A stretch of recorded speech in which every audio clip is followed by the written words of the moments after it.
Hey y'all, this is Brett, and today I have something really awesome to read to you from my favorite health book. I've mentioned it before.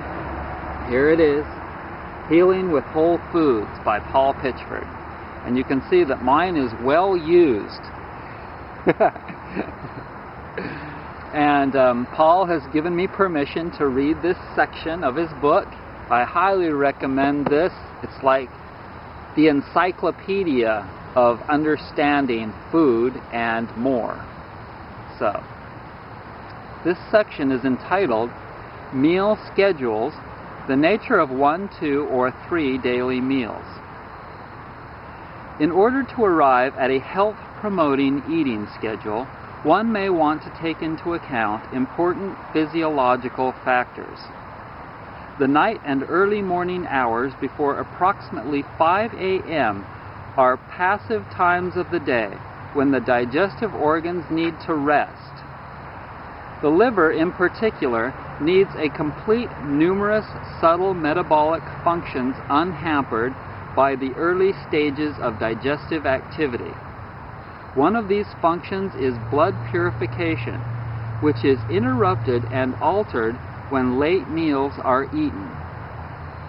According to the Chinese clock, the most active time for the liver is between 1 and 3 a.m. The Chinese clock is an ancient observation that the body's internal organs have peak activity during 2-hour intervals. This theory also suggests that an organ's minimum activity is 12 hours away from its peak interval. For example, the peak activity of the stomach is from 7 to 9 a.m., and its minimum activity is 12 hours later, from 7 to 9 p.m. Did you get that? The peak activity of the stomach is from 7 to 9 a.m., and the minimum activity is 12 hours later, from 7 to 9 p.m.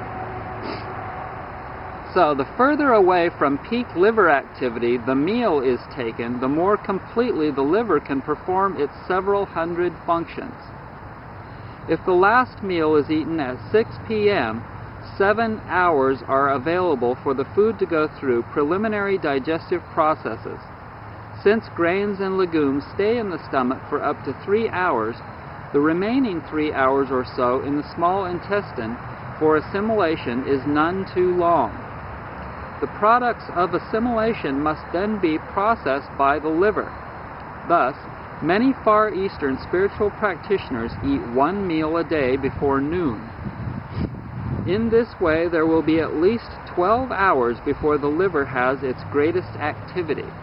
Now I'm going to show you this little diagram showing the Chinese clock.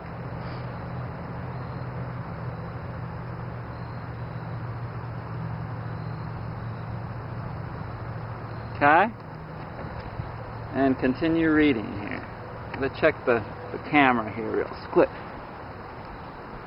Okay, we're still rolling.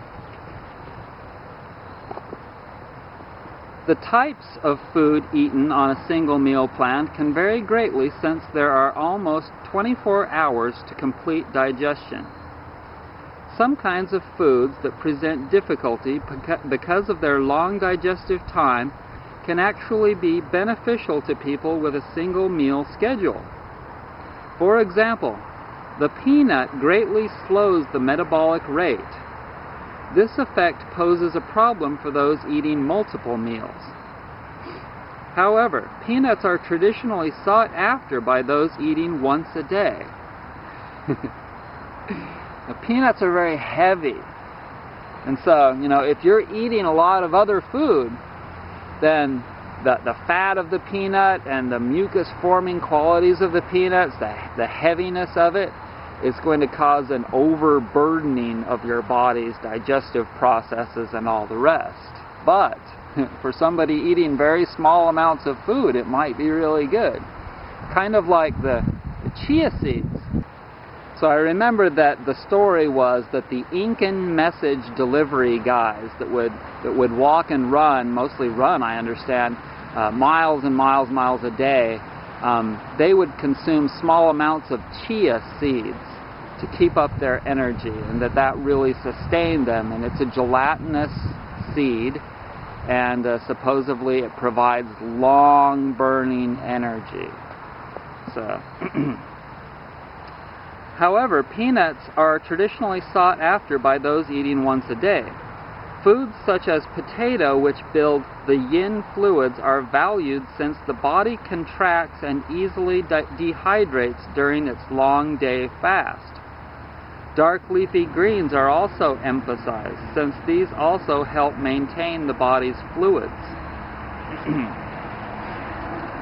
When the single meal is eaten within an hour of noon, it falls during the heart-mind time interval.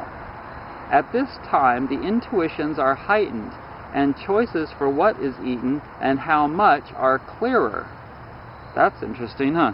An especially important consideration is when there is only one opportunity each day for choosing foods. Serious Chinese Zen monks and their American counterparts still maintain a single meal dietary practice. They are sufficiently energized by this and other practices that their only sleep is from midnight until 3 a.m., during which time they sit in meditation. So they're actually not sleeping. They meditate for 3 hours between midnight and 3 a.m. 3 a.m. is the beginning of the lungs' 2-hour cycle, the ideal time to arise and do breathing exercises. And I think that I have felt that on occasion, that I just needed to get some really deep breathing in right around 3 a.m. And so I find that interesting. Many yogis and meditators will naturally arise between 3 and 5 a.m., a time of the day when the prana, ki, and breath vitality is heightened. Furthermore, because the body is not burdened by digestion, the entire 8-hour time period between 3 a.m. and the single meal at 11 a.m. can be an exceptional time of the day for profound spiritual experience. And I have also heard this from Wayne Dyer, that he likes to get up at 3:03. 3:03, he naturally gets up in the morning to write his books. This example of one daily meal and the way it complements a lifestyle centered upon self-awareness is important, since it sets the groundwork for understanding more common eating patterns. It illustrates two central ideas. One, that eating late at night can also cause the liver and its subtle metabolic processes to work less efficiently. And two, that with less food, one generally has more energy, greater clarity, and a need for far less sleep.